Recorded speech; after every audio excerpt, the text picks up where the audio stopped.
The Parashat Vayakhel takes us back to the same narrative we've been looking at the last 3 weeks already since Parashat Terumah. It's the Mishkan, it's the details, it's the materials, it's the building, seemingly well-known material. Beginning of the Parashat, Moshe Rabbeinu, Vayakkel Moshe, he gathers together the entire nation and delivers the new instructions or the commandments from Hashem regarding the Mishkan. We know that. That's the simple reading.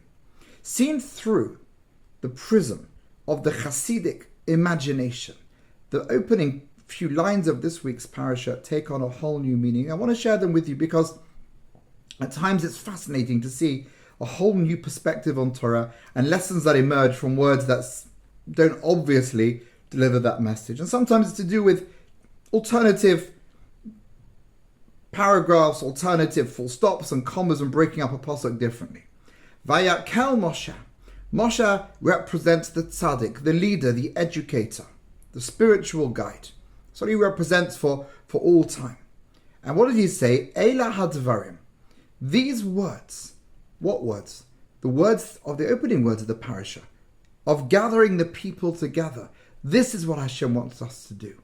Ever wondered why in the Hasidic world they spend so much time bringing, sitting together, gathering together, learning together, eating together, drinking together, singing together?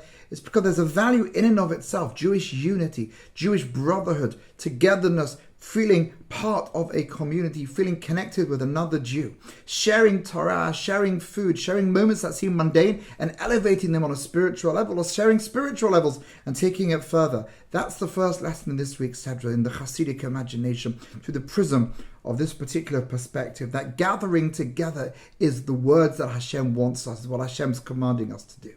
But it goes a bit further.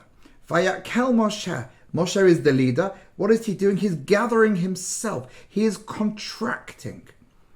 The best educators are not necessarily those with several degrees and language that no one can understand. The best educators are those who are able to take a message, a lofty lesson, something profound, and explain that to the masses.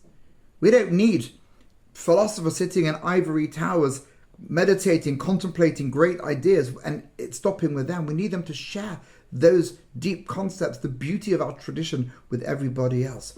Vayakkel Moshe. Moshe gathered himself in, contracted himself, was able to communicate the message to the Jewish people.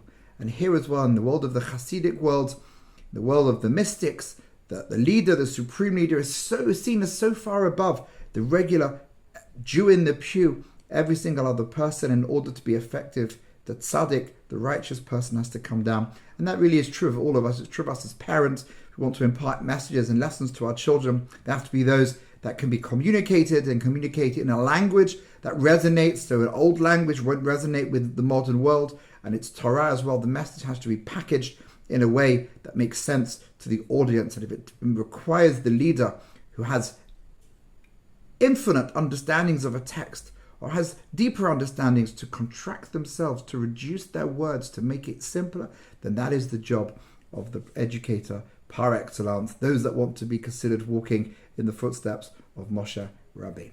Shabbat Shalom.